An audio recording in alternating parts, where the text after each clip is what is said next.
je vais donc vous parler un peu d'isotopie et d'imagerie. Alors, on va voir si ça marche. Voilà. Là, il n'y a pas un... Oui, si, ça marche. Donc, en fait, je vais parler des deux morceaux du continuum. Ici, on a, je dirais, vous voyez, à la fois en concentration et en taille. Ce sont les isotopes. Après, on va passer aux molécules et puis on va aller jusqu'en tomographie en 3D. Donc, ça, c'est aussi quelque chose qui est très important. C'est à terme d'avoir l'idée de pouvoir changer d'échelle, en tout cas dans le domaine inorganique. Donc, je vais vous parler de ce qu'on fait ici, là, sur la... Bon, si, ça marche. Ici, et puis je vais vous parler aussi donc, du côté de l'imagerie. Roberto, ce matin, vous a parlé du synchrotron. Le synchrotron, c'est des micromètres. Nous, on va parler de nanomètres.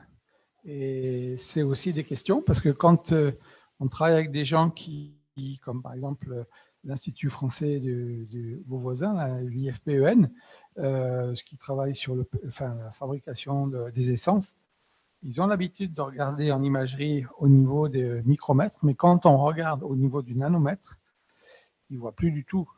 Ce n'est pas la même chose. Donc, nous, en tant que scientifiques, il faut qu'on se promène là sur cette échelle. Et ce changement d'échelle, c'est vraiment quelque chose qui n'est pas évident.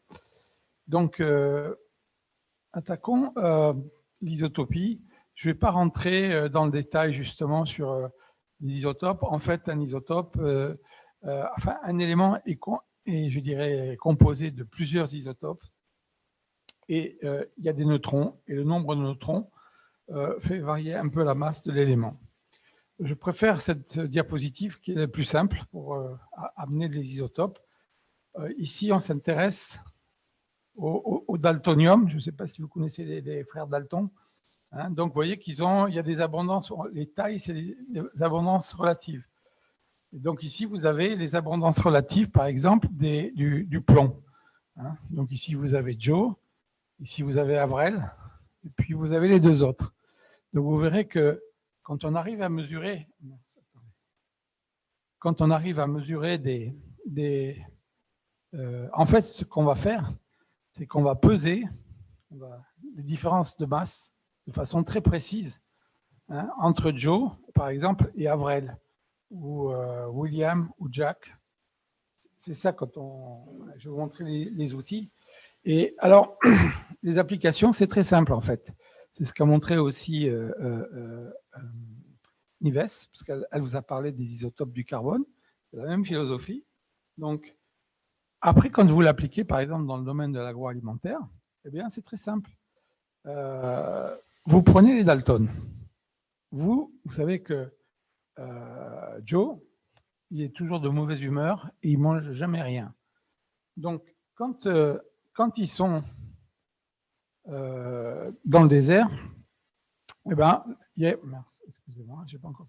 La différence de taille, la différence de poids entre Joe et Avrel, c'est une certaine valeur. Mais quand ils vont en ville, eh bien, Joe, il mange pas beaucoup plus.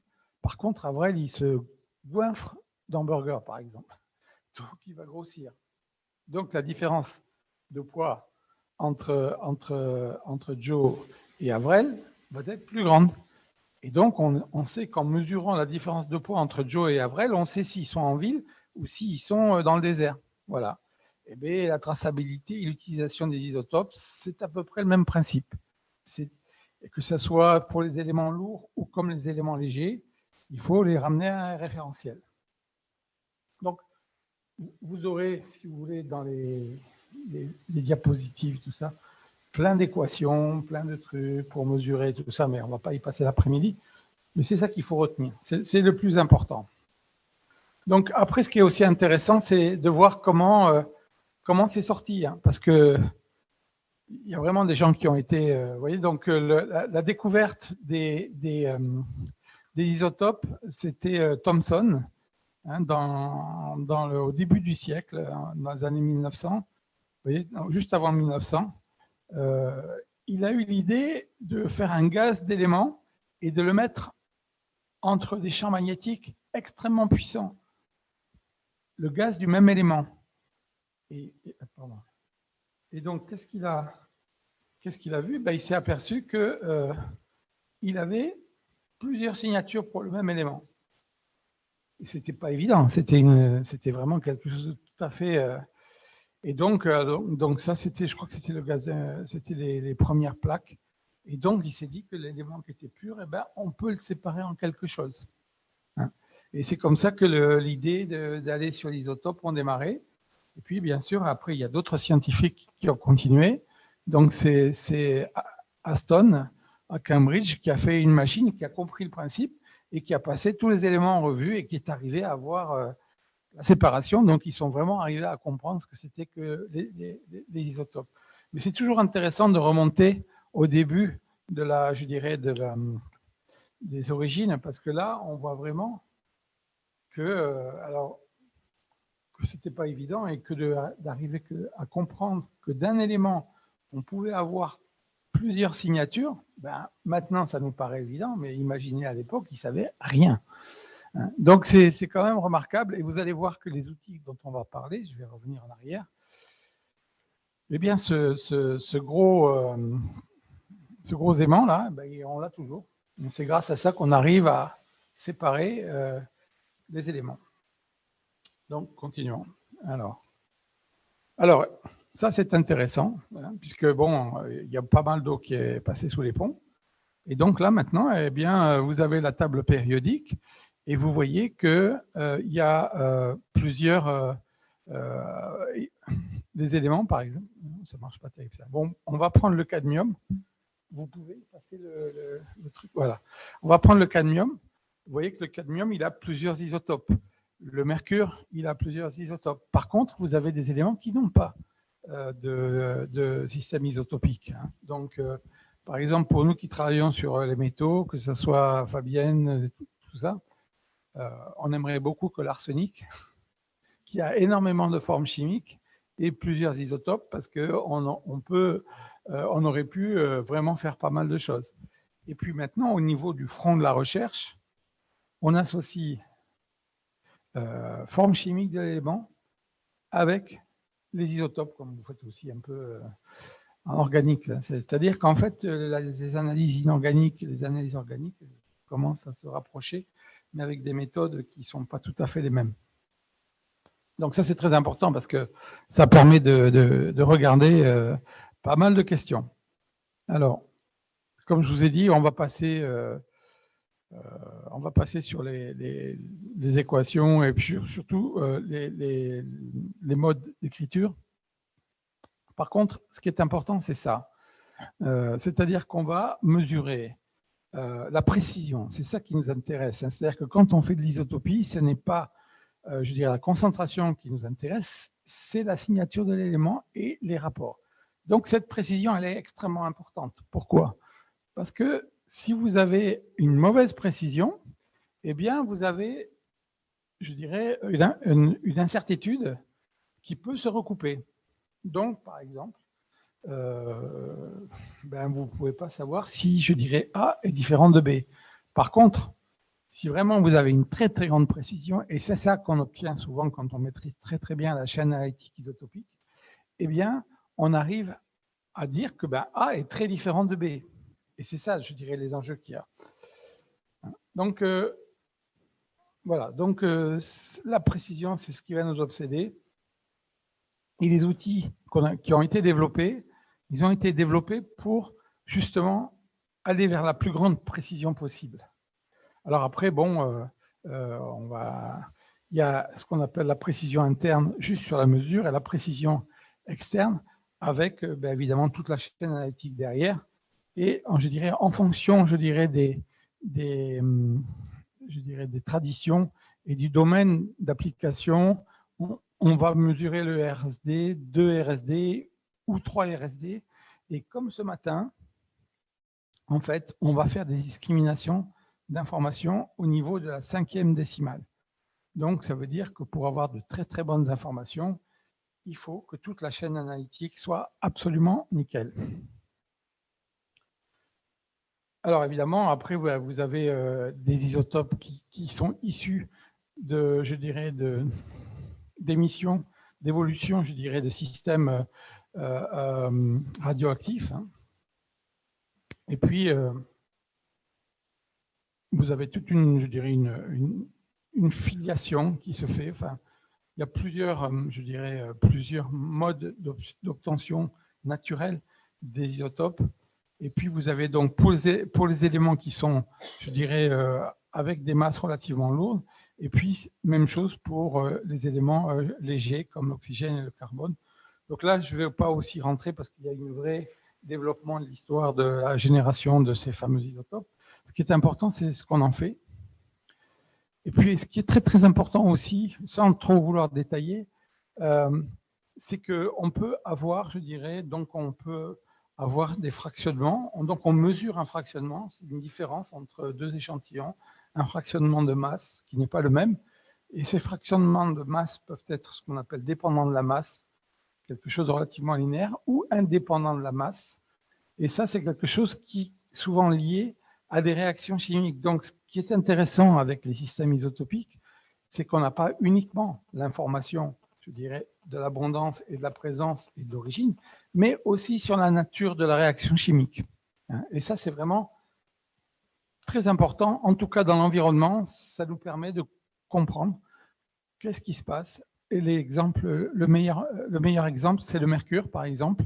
Le mercure, en fait, on est capable de savoir s'il a eu un cycle atmosphérique très important, parce que quand il a passé du temps, je dirais, dans l'atmosphère, il y a des rayons, des radiations ultraviolettes qui sont très énergétiques et qui vont générer des fractionnements indépendants de la masse. Donc, on en arrive à approximer, je dirais, le temps de résidence du mercure dans l'atmosphère, ou est-ce que c'est un mercure qui vient directement du sol. Donc, vous voyez, c'est des choses qui sont très, très intéressantes parce que, et après, si on va plus loin, on va combiner informations chimiques de spéciation, par exemple. Donc, le mercure a plusieurs formes chimiques. Prenons l'exemple d'un poisson. Dans un poisson, on va prendre un poisson on peut prendre un poisson du golfe de Gabès. Hein? Voilà. Si on prend un poisson du golfe de Gabès, et si on fait le mercure, ce mercure, il va y avoir du mercure inorganique et du méthylmercure, et peut-être du diméthylmercure, peut-être, et peut-être du mercure zéro. Si on mesure le rapport isotopique, on aura certainement... Alors, ce qu'on sait maintenant, c'est que les fractionnements de ce mercure, de ces différentes formes chimiques, ne sont pas les mêmes. Et donc, peut-être qu'on verra du mercure qui viendra du minerai de phosphate, comme on verra peut-être du mercure qui est tout à fait dans la boucle et le cycle. Donc, ce qui se pourrait très bien, c'est que le mercure inorganique qu'on mesurerait dans ce poisson vienne du phosphate, et que le méthylmercure qu'on va trouver là vienne tout simplement de la boucle naturelle. Donc, vous voyez que déjà tout ça, ça nous donne des outils pour mieux comprendre. Et donc, ça, c'est un article très intéressant qui fait la synthèse de tous ces mécanismes. Donc, c'est pour vous dire que le fractionnement isotopique, c'est très intéressant pour des discriminations d'origine. Je vais vous montrer des vraies applications. Mais c'est aussi exceptionnellement très intéressant pour pouvoir comprendre ce qui se passe dans le système. Donc voilà ce que je vous disais. On va rentrer un petit peu dans la technique là. Donc ici, vous voyez tout à l'heure, là, vous voyez tout ça là. Ces machines sont très grosses parce que les aimants sont très importants. Parce qu'en fait, ce qui se passe, c'est que vous passez votre échantillon comme dans un ICP-MS. Donc on ionise tout, on extrait tout. Et puis, on va passer au niveau de ce fameux aimant, comme vous l'avez vu au début, où la personne a, avec cet aimant, écarté les isotopes. Donc, on écarte les isotopes à ce niveau-là. Et puis ensuite, on impacte ici ou ici. Hein, c'est la même chose. Et ici, c'est un Neptune, une autre société, mais c'est pareil. Hein, les éléments sont là et on va retrouver les impacts ici. Donc, ce sont des machines qui sont assez lourdes, mais qui amènent énormément d'informations, mais elles sont assez difficiles à maîtriser. Alors, comme dans tous les procédés analytiques, que ce soit dans l'organique comme dans l'inorganique, on est aussi emmerdé dans un cas que dans l'autre. Parce que quelque part, le détecteur, ben, il est assez reproductible. Et donc, tout va dépendre, je dirais, de... Alors, nous, ici, on est plutôt sur la partie analytique, donc la préparation de l'échantillon, l'introduction de l'échantillon et la détection. Mais que ce soit en organique comme en inorganique au sens large, tout ce qui est échantillonnage et stockage, c'est aussi primordial. Hein. Mais là, on ne va pas parler dessus, mais en fait, on peut très très bien mesurer de façon extrêmement fiable et précise quelque chose de complètement faux parce qu'on n'a pas échantillonné au bon moment, quoi. Donc cette étape-là, elle est vraiment très importante. Et si, par exemple, on pense à la philosophie de la spéciation, dans la spéciation, on essaye, avant, quand on faisait l'analyse inorganique totale, on veut tout casser. En spéciation, c'est l'inverse. On ne veut pas casser, donc on fait une minéralisation douce pour séparer les formes chimiques sans les casser. Parce que si vous voulez faire du méthylmercure, par exemple, si vous minéralisez tout, vous allez tout casser, et le méthylmercure qui sera dedans va se convertir en mercure inorganique, et donc une information fausse. Dans le cas de l'isotopie, c'est l'inverse. Hein. On veut tout casser, parce qu'on veut mesurer la signature, sauf si on va faire la spéciation isotopique derrière. Alors, ça marche. Donc là, on va retrouver, je dirais, des choses tout à fait traditionnelles que vous connaissez. Hein. On peut utiliser, alors par exemple, en ce moment, on travaille sur du vin, et ici, ce qu'on appelle un hot block, ici, ce sont comment on dit, Savidex, ouais, qui sont chauffés, hein, ici, jusqu'à 90 degrés. Ici, c'est des systèmes micro-ondes fermés. Et puis, le système le plus efficace pour nous, pour l'isotopie, c'est un système qui n'est pas du tout pratique, mais qui permet de faire 6 échantillons à la fois et de monter à 300 bars à 300 degrés. Alors là, vous cassez tout, hein, vous mettez du pétrole, vous ressortez de l'eau. Et donc, on peut faire l'isotopie derrière. Alors, la question, c'est qu'on va dire qu'on voulait notre système isotopique. Donc, ça y est, on a tout cassé, on a tout qui est en solution et tout va bien. Et il faut le minéraliser jusqu'au bout. Pourquoi? Parce qu'il y a une partie très importante, comme très souvent, qui est les multicollecteurs.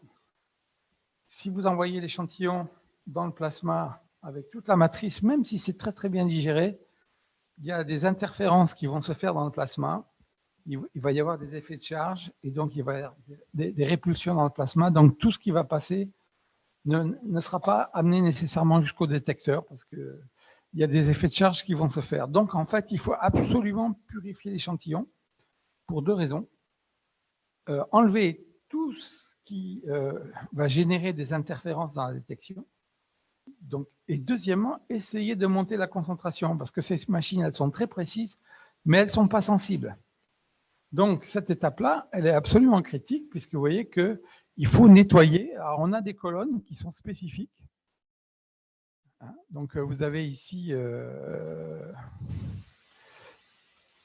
vous voyez, ici, on a des colonnes dans lesquelles on fait passer nos échantillons. Donc, ici, pour chaque échantillon, on a une petite colonne. Hein, et donc, on passe en même temps, bien sûr, plus d'échantillons. Ensuite, vous voyez qu'au départ, on a toute la matrice. On ne garde que le bleu et alors la matrice, elle est spécifique de l'élément qui nous intéresse. Hein. Donc le bleu reste, et puis ensuite tout ce qui est matrice s'en va. Et puis ensuite, eh bien, on fait passer une solution qui va nous permettre je dirais, d'éluer l'élément qui nous intéresse et qu'on aura concentré. Donc ça, c'est une étape qui est très pénible. Et actuellement, on est en train d'essayer de pouvoir l'automatiser parce qu'en fait, la détection est relativement rapide, mais la préparation de l'échantillon, ça peut prendre 48 heures. Donc, donc voilà, après, c'est ça qui nous intéresse, hein, parce que si vous voulez, ici, vous avez, si j'arrive à voir, en gros, ici, vous avez le temps, les millilitres d'élution. Et donc, on mesure en ICP-MS tous les différents les différents éléments. Et donc, on voit sortir, hein, quand on est lu, on voit sortir les différents éléments. Et évidemment, ici, on s'intéresse à ce que ça soit l'élément que l'on cherche. Donc, vous voyez que cette étape de préparation d'échantillons, c'est extrêmement pointilleux. Et il faut des étudiants en thèse bien motivés pour pouvoir faire ça de façon reproductible. Et on travaille en ce moment beaucoup avec une société pour essayer d'automatiser tout ça. Donc après, quelques étapes. Hein. Donc ici, on va faire le tour un peu. On va faire juste que... Donc, vous voyez, un ICP masse à multicollection pour faire l'isotopie, que ce soit pour les légers ou comme les lourds. Donc nous, on est dans le cas des lourds ici. Ici, on a l'introduction de l'échantillon, le plasma que vous avez ici. Donc, vous aspirez votre liquide hein, dans lequel qu'on a préconcentré. Ça va être ionisé. Ensuite, on a un vide très puissant. Vous voyez ici l'aimant qui est très, très important. Et donc, la séparation des isotopes et l'impact au niveau des détecteurs. Donc, si tout marche bien, eh bien, après, on est capable d'avoir un profil pour un élément. Ici, c'est le fer. Et là, vous voyez qu'on a, un plateau. Et donc, on va mesurer notre précision sur ce plateau. Et donc, on va intégrer, bien sûr, cette très faible variabilité. Et donc, c'est la comparaison, je dirais, des échantillons et de la différence de ce qu'on va avoir en moyenne ici qui va nous permettre de mesurer, je dirais, les écarts de précision isotopique. Donc, il faut que notre instrument soit très calibré, très... Donc, en fait, c'était un outil très puissant, mais ce n'est pas un outil extrêmement flexible. C'est-à-dire que quand vous réglez tout l'ensemble des systèmes, les fentes, l'aimant, le très gros aimant et tout ça, en fait, on ne change pas, par exemple, dans la même journée, on ne fait pas les rapports isotopiques du strontium et l'après-midi le plomb, parce qu'il faut que la machine soit très stable. Donc, il faut passer du temps. Donc, en fait, une fois qu'on règle la machine sur le strontium, on fait tous les échantillons de strontium du laboratoire. Et puis après, on change, on passe sur le plomb, on fait tous les échantillons de... Voilà. OK. Alors, je vais vous montrer quelques applications, parce que les applications, c'est quand même rigolo. Donc, on va retrouver les protocoles de préparation de l'échantillon. Donc là, on va s'intéresser au vin. Et moi, j'aimerais bien faire la signature isotopique du vin tunisien, parce qu'elle va être nécessairement différente du vin français. Je vais vous montrer pourquoi. Donc, on prend du vin et on fait une minéralisation. Vous avez vu que la minéralisation, on peut faire sur une plaque chauffante ou pas. Avant de faire quoi que ce soit, on a besoin d'analyser les concentrations en éléments traces pour savoir est-ce qu'il y a beaucoup de strontium dans notre échantillon ou est-ce qu'il faut qu'on le préconcentre. Alors, pour vous donner un exemple, dans le cadre de TunTwin, on a commencé une thèse sur l'huile d'olive. Et c'est donc une étudiante tunisienne qui travaille, qui s'est arraché les cheveux. Là, il en reste toujours. Pourquoi? Parce que dans l'huile d'olive, alors l'enjeu, il est quand même important, puisqu'en gros, comme je disais, les Italiens vendent pas mal d'huile d'olive qui est vraisemblablement tunisienne. Mais il n'y a rien pour le prouver. Donc, ce qu'on est en train de faire, c'est de faire les signatures de l'huile d'olive tunisienne. Alors, pour l'instant, on n'a pas fait l'huile d'olive, je dirais, on a fait l'huile d'olive tunisienne, française et l'huile d'olive espagnole. Elles sont différentes. Pays Basque, parce que l'Espagne est grande et puis les territoires ne sont pas les mêmes. Donc, ça n'a rien à voir avec la régionalisation, c'est que le système calcaire dessous n'est pas le même. Donc, on va avoir ici. Donc, on a besoin d'analyser par ICP-MS notre échantillon pour savoir si on a suffisamment de strontium et qu'une simple minéralisation va nous permettre d'aller ensuite vers une préconcentration. Donc, ici, vous voyez l'étape de préparation des colonnes pour préconcentrer et ensuite la détection sur un des multicollecteurs qu'il y a là-bas.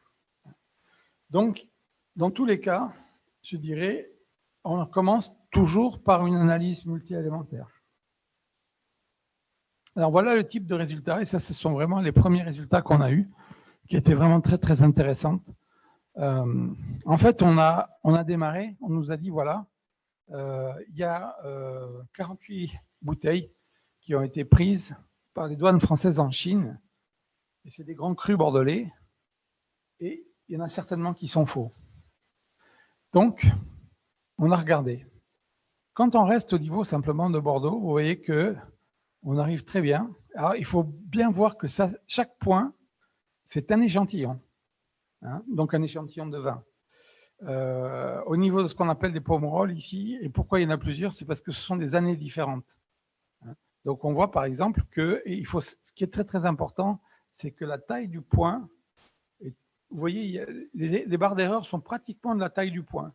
Donc, ce qui est déjà très intéressant sur une zone géographique comme le Bordelais, où ça coûte cher quand même, la bouteille peut coûter jusqu'à 2 ou 3 000 euros, eh bien, un pomerol est très différent d'un Saint-Émilion, qui est différent d'un Pessac-Léognan.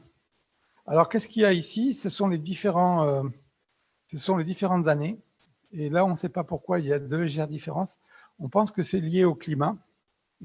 Et pourquoi il y en a autant aussi? C'est parce que entre les vins blancs, les vins rosés et les vins rouges, c'est exactement pareil. C'est pour ça que je voudrais... Par contre, ce qui est un peu un problème, c'est que quand vous regardez les vins chinois, les vins chinois, si vous voulez, c'est normal puisque, je dirais, la Chine est beaucoup plus grande. Il y a des formations géologiques qui sont à peu près équivalentes. Donc, ça veut dire qu'il y a des vins chinois qui vont donner la même signature qu'un vin, en tout cas avec le strontium, un grand cru. C'est pour ça qu'on a développé, et en fait, je dirais, le groupe, en France, on a, vous savez, les champagnes, c'est vraiment une force économique énorme. Ils sont venus nous voir en nous demandant est-ce que vous pouvez justement faire discriminer l'origine, parce qu'ils nous disent, voilà, c'est très simple, on est contrefait par la mafia, mais massivement, hein, donc il y a un vrai problème économique. On voudrait savoir d'où vient le vin qui vendent avec l'étiquette Moët et Chandon. Donc, ce qu'on sait maintenant, c'est que la mafia, elle fait ça à Naples. Et là, alors je ne sais pas si on peut faire ici, là, il faut, voilà. Vous avez ici, alors, c'est ce qu'on a fait de plus évoluer pour le groupe Moët et Chandon, mais c'est exactement la même philosophie pour tout ce qui est traçabilité agroalimentaire en utilisant des systèmes isotopiques. On a pris 3 dimensions. On a pris la dimension des rapports isotopiques du strontium. Ensuite, on a les rapports isotopiques du plomb. Et vous avez les rapports isotopiques du bore. Alors, pourquoi ces 3 rapports isotopiques? Parce que le rapport isotopique du strontium signe le sol. Les rapports isotopiques du plomb signent la pollution atmosphérique. Et les rapports isotopiques du bore, ça signe le procédé agricole. Hop, je reviens en arrière. J'aimerais bien que ça redémarre, si c'est possible. Non? Machin. Voilà. Donc, ce que vous voyez là, c'est pour ça que j'ai fait tourner, vous voyez qu'en fait, avec cette représentation dans l'espace, les champagnes qui sont en bleu sont extrêmement groupés. Donc là, on a analysé, par exemple, je crois, une 60aine de champagnes sur une 30aine d'années. Donc, c'est vraiment des échantillons très précieux. Ensuite, on voit qu'on a analysé tous les vins mousseux. Est-ce qu'on peut enlever voilà, non. Voilà, donc on s'aperçoit donc en rouge, pardon, en vert, vous avez tous les vins mousseux italiens, et en jaune, vous avez tous les vins mousseux espagnols, catalans, beaucoup. Soyons précis. Et en fait, quand on analyse des contrefaçons qui sont issues de la mafia, la signature est sans ambiguïté, ça tombe dans le nuage jaune. Donc ça veut dire que la mafia italienne achète, c'est moins cher aussi les vins mousseux Cava que le Prosecco. Donc ils achètent en Espagne, on ne va pas dans le nuage jaune, puisque c'est toutes les contrefaçons qu'on a fait sont dans le nuage jaune. Voilà. Et donc c'est pour ça que moi, pendant que je serai ici, je vais essayer de récupérer. C'est pas pour la contrefaçon, Mais c'est très important de voir ces répartitions parce que c'est une base de données qui est très importante. Donc, je suis sûr que les 20 Tunisiens vont faire une base de données dans un coin qui ne sera pas celle du Champagne ou autre, puisque et donc, ça me permet de valoriser la base, parce qu'après, il y a des enjeux qui sont très importants, parce que pour les Français, Poutine a dit que Champagne, c'était russe. Hein, donc, ça ne fait pas rire les gens de Moët-et-Chandon.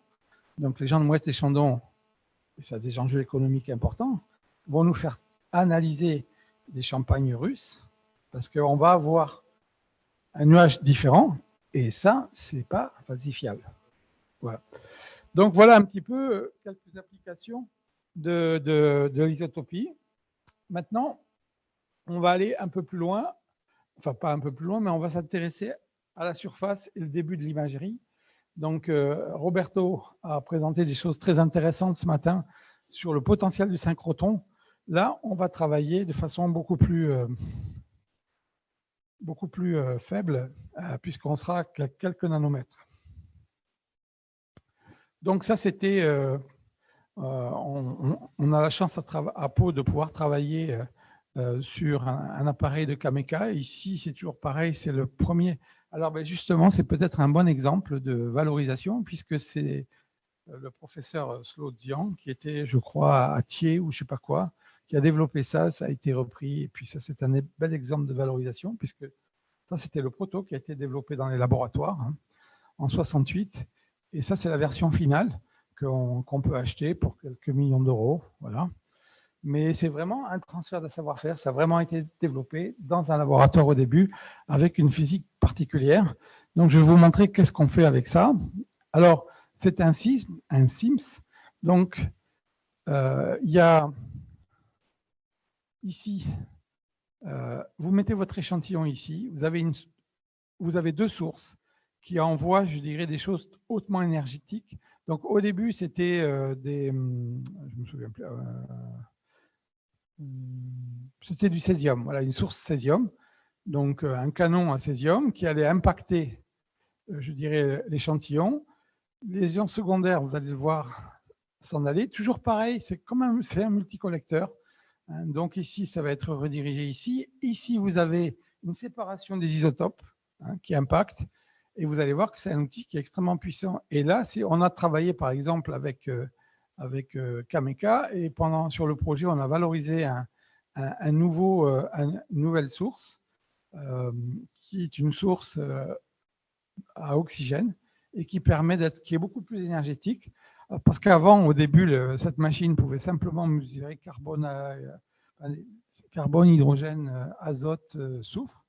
Et grâce à cette nouvelle source, et bien maintenant, plus énergétique, on peut mesurer tous les éléments de la classe périodique.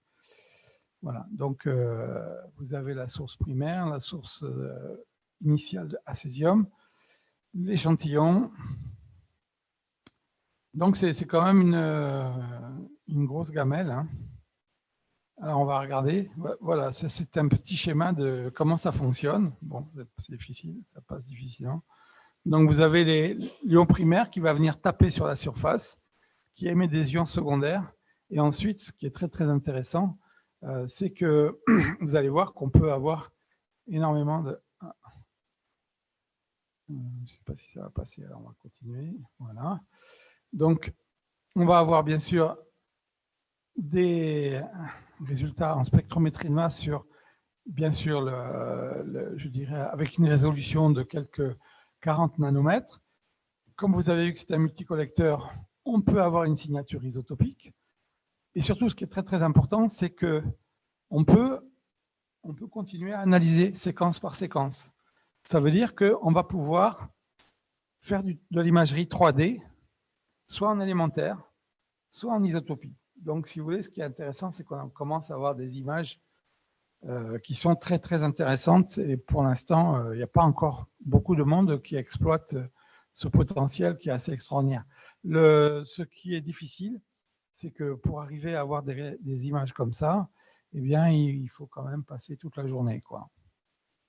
Voilà. Donc ça, c'est les choses qui sont importantes quand on va parler de concentration. Ici, on va plutôt parler de taille de faisceau. Donc, vous voyez que le nanosim, c'est 50 nanomètres. TOF-SIMS, c'est 200 nanomètres. Et puis, je dirais, après, il y a d'autres SIMS qui sont beaucoup plus gros. Et puis, l'ablation laser, c'est 5 microns. Le faisceau, c'est aussi 5 microns à peu près. Hein. Donc, vous voyez qu'ici, ce n'est pas uniquement la préparation de l'échantillon, c'est la taille de faisceau. Alors ça, c'est une belle diapositive sur laquelle on peut réfléchir. Ça vous montre le positionnement des différentes techniques, les unes par rapport aux autres. Donc, je ne sais pas où est-ce que l'on le voit, le nano-SIMS, on voit l'ablation laser. Je pense que ça doit être après. Voilà, c'est ça. Le nano-SIMS, il vient se positionner ici. Vous avez donc la taille, je dirais, de la mesure, hein, le spot size, et puis les énergies. Donc, vous voyez que toutes ces techniques-là sont très complémentaires à la fois en sensibilité et en performance. Mais le nano-SIMS, c'est quand même très, très intéressant parce que c'est quand même celui qui va le plus loin sur, je dirais, de la haute résolution spatiale. Parce que ce qui nous intéresse derrière, c'est les informations. Alors ça, je vais passer parce que je vais plutôt regarder les résultats. Hein. Donc ça, c'est des résultats qui ont été obtenus pas par nous, hein, non, mais c'est sur le plutonium, hein, sur des colloïdes. Donc on voit bien que le plutonium se répartit avec des concentrations différentes dans ces colloïdes, mais qu'il est sur toutes les colloïdes. Un autre exemple ici, c'est par exemple, alors bon, c'est quand même des travaux qui ont été faits par les gens du nucléaire. Hein. C'est ici, on va trouver l'uranium, on va le trouver dans les biofilms. Alors, ce qui est très intéressant, c'est que vous pouvez tout regarder en même temps, tous les éléments, et ensuite faire des recombinaisons d'informations. Ici, c'est donc le strontium, hein, qu'on va retrouver dans des coraux et qu'on ne retrouve pas évidemment de façon homogène. Donc, c'est très important parce qu'après, quand vous voulez essayer de comprendre où ça se passe, il faut chercher l'information au bon endroit. Et donc, là, ce que je voulais vous montrer, c'est ce qu'on a obtenu avec l'appareil qu'on a à Pau, qui a été développé, qui pendant longtemps a été un prototype unique et qui marche très bien. Donc, maintenant, Kameka vend ce type de possibilités. Donc, vous voyez qu'au début, en vert, vous ne pouviez faire que ça. Et donc, avec la nouvelle sonde qu'on a développée en commun, eh bien, on arrive à couvrir pratiquement tout le spectre. Et non seulement vous couvrez tout le spectre, mais la limite de quantification est beaucoup plus efficace. Donc, c'est un très, très gros progrès sur la machine. Alors là, je vais vous montrer quelques résultats aussi qui sont intéressants. On peut aller regarder ce qui se passe dans une cellule. Hein. Donc, je vais vous montrer. Donc, ça, ce sont des travaux qu'a fait Dirk dans cette fameuse cellule. Si vous donnez à manger des éléments marqués, eh bien, vous allez les retrouver dans la cellule. Hein. C'est ça qui est très, très intéressant. Donc, tout n'est pas, je dirais, dilué dans une cellule, bien au contraire. Vous allez voir, non, c'est pas ça. Hop, voilà. Ouais, alors après, je vais passer. Donc là, ce qui nous intéresse, c'est justement d'aller, c'est les premiers résultats qu'on a obtenus dans une autre cellule. Hein, donc, on va s'intéresser au chloroplaste. Hop, voilà. Donc, pourquoi maintenant on commence à utiliser ça pour les métaux? Parce que ça nous permet d'essayer de regarder ce qui se passe au niveau de la dynamique des métaux dans le système vivant. Hein, donc, c'est très important parce que si on n'arrive pas à avoir la spéciation, on arrive à avoir la signature isotopique et surtout, on arrive à avoir la localisation. Donc, voilà. Donc, je vais vous montrer les premiers résultats. Ça, c'est vraiment les premiers résultats qu'on a obtenus quand on a mis en route la sonde à oxygène négatif. Hein.